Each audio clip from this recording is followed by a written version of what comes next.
Welcome to the Astro Tantric YouTube channel.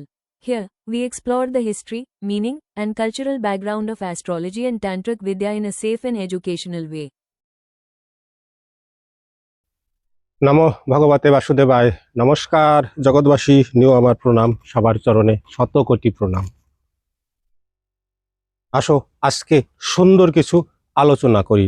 এক দাদা ভাই আগেও কয়েকজনে কমেন্ট করছে, আজ কয়দিন ধরে কয়েকটা কমেন্ট আসছে যে সন্তান হবার কিছু উপায় দাও। মারাত্মক উপায় দেব, ধৈর্য ধরিয়া এই ভিডিও সবাই শুনবা, প্লাস যাদের এই সমস্যা আছে তাদের কাছেও এই বার্তা আলাপ করবা, প্লাস ভিডিওটা ছড়াই দেবা। বহু মা মাসির আছে, আমার বোনরা আছে, সন্তানহীনতায় ভুগতেছে।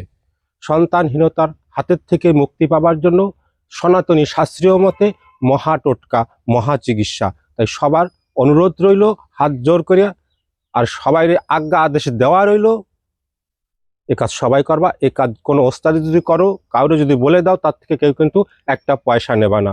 যদি তাদের কিছু দিতে হয় বাবা ভোলানাথের নামে অবশ্যই যেন দেয়। জয় শিব।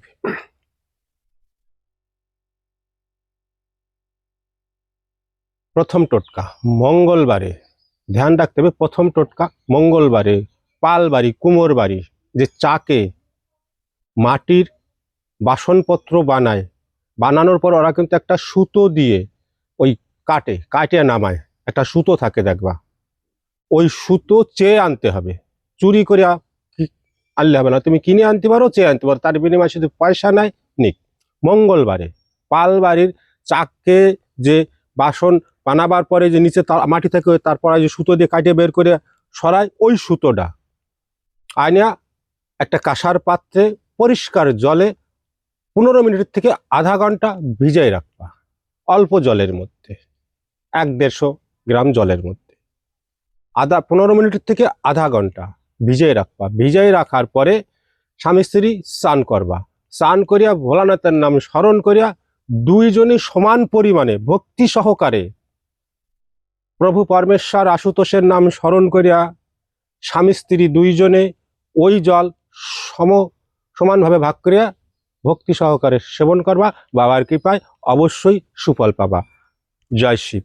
দ্বিতীয়টা, সোমবারে নিত্য যে জায়গায় শিব পুজো হয়, নিত্য যে লিঙ্গ মন্দিরে, লিঙ্গ মূর্তিতে শিব পুজো হয়, পাকাপুক্ত পুরনো মন্দির দেখবা, ওই যে বাবার মাথায় জল ঢালতেছে, ওই জল প্লাস দূরে নালী করা আছে, নালীতে চলে যাওয়া জল, এই দুই জল এক জায়গায় করে স্বামী স্ত্রী দুইজনে বাবা ভোলানাথের নাম স্মরণ করিয়া বাবার মূল মন্ত্র 108 বার জপ করিয়া, আগেও জপ করতে পারো, ওই জল পান করার পরেও জপ করতে পারো, আগেও জপ করতে পারো, পরেও জপ করতে পারো।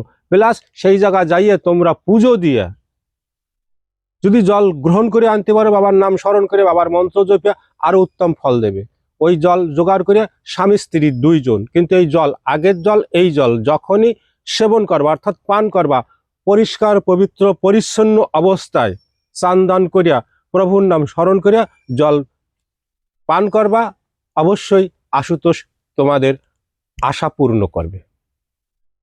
পরমপিতা জগৎপিতা, জগৎ সৃষ্টিকর্তা ভোলানাথের অসীম কৃপা আছে, তিনি সবার গুরু, সবার মঙ্গলদাতা।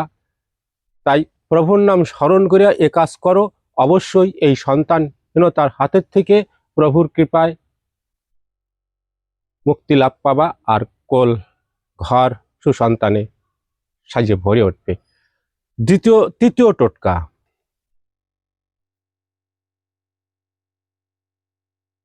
তরতাজা পায়রার মল অর্থাৎ পায়খানা, গু, বুঝো, পায়রার মল, কাপা, শিমল তুলোর বিচি। ভালো করে শুনবা, এই টোটকাটা মারাত্মক জিনিস, কিন্তু মিস যাবে না কিন্তু এ কাজ করতে পারলে। পায়রার মল, শিমল তুলোর বিচি, দুই ডারে নিয়ে সুন্দর করে পেষণ করে মলমের মতো করবা। সুন্দর করে পেষণ করে মলমের মতো করবা। রজ অর্থাৎ মেন্স হয়ে যাওয়ার পরে, 3 দিন পার হয়ে যাওয়ার পরে সন্তান নেওয়ার ইচ্ছা যদি থাকে, 15 থেকে আধা ঘন্টা আগে জনিতে এই মলম যদি তেলের আকৃতি লাগাইয়া স্বামী স্ত্রী সহবাস করে, অবশ্যই সে সুসন্তান প্রাপ্ত হবে। কিন্তু এ মারাত্মক জিনিস,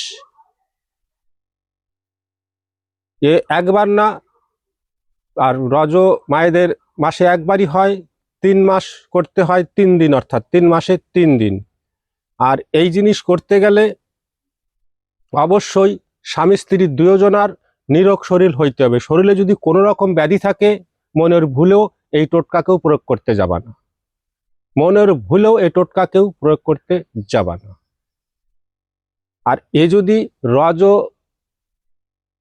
আসার আগেও 2-3 দিন আগেও যদি এরে প্রয়োগ করা যায়, তাতেও সুসন্তান প্রাপ্ত হওয়া যায়। এবার রজ আসার আগে 2-3 দিন আগে আমি একবার প্রয়োগ করলাম, রজ 3 দিন হয়ে গেল, 3 দিন হওয়ার পরে আমি যদি ওই আধা ঘন্টা আগে ওই মলম, যে মলম বানানো আছে, ওই মলম যদি জনিতে লাগাইয়া আধা ঘন্টা পরে যদি সহবাস করা যায়, অবশ্যই সে সুসন্তান প্রাপ্ত হবে, প্লাস তার গর্ভপাত হবে না। কোনো তাবিজ কবজ জল পড়া ঝাড়া পোছা যে পাত হয়ে যায় নাকি, তার কোনো চিন্তা থাকবে না। কিন্তু ধ্যান থাকতে হবে একদিকে, এই জিনিস লাস্টের যে টোটকাটা আছে, এই যে পায়রার মল আর শিমল তুলোর বিচি, এই জিনিস যারা ব্যবহার করবে সন্তান প্রাপ্তর উদ্দেশ্যে স্বামী স্ত্রীর দুজনার শরীর যেন নিরোগ থাকে, তবেই এ কাজ করা যাবে। কোনো রকম শরীরে বিন্দুমাত্র রোগের অঙ্কুর থাকলে এ বিদ্যা কিন্তু প্রয়োগ করা যাবে না। আর তিনি বিদ্যা আমাদের সনাতনী, আজ থেকে সেই বৈশিষ্ট্য যোগ, বৈশিষ্ট্য ঋষি কবে ছিল সেই কালের সেই ওনাদেরই উক্তি বাণী, আমার গরি বাণী বানাই কিছু না। অথর্ব বেদ পড়লে, মার্কাণ্ডে পুরাণ পড়লে, তারপরে তোমার বৈশিষ্ট্য সংহিতা পড়লে, তারপরে তোমার রাবণ সংহিতা পড়লে, এসব পুরনো যে আমাদের কোটি কোটি বছর আগের পুরাণের ইতিহাস আছে, সেই জায়গায় আদিমকালে মুনি ঋষিরা, বিজ্ঞান তো জগতে 2 দিন আছে, তখন তারা কি চিকিৎসা পদ্ধতি ছিল? তখন মানুষ অত দীর্ঘজীবী সুসন্তান, মানে দীর্ঘ আয়ু সন্তান কি করে লাভ করছে? তারা এই সব মার্গে, যাকে বলা হয় আয়ুর্বেদিক চিকিৎসা, আয়ুর্বেদিক চিকিৎসা সনাতনী চিকিৎসা পদ্ধতি, আমি কব সনাতনী চিকিৎসা পদ্ধতি।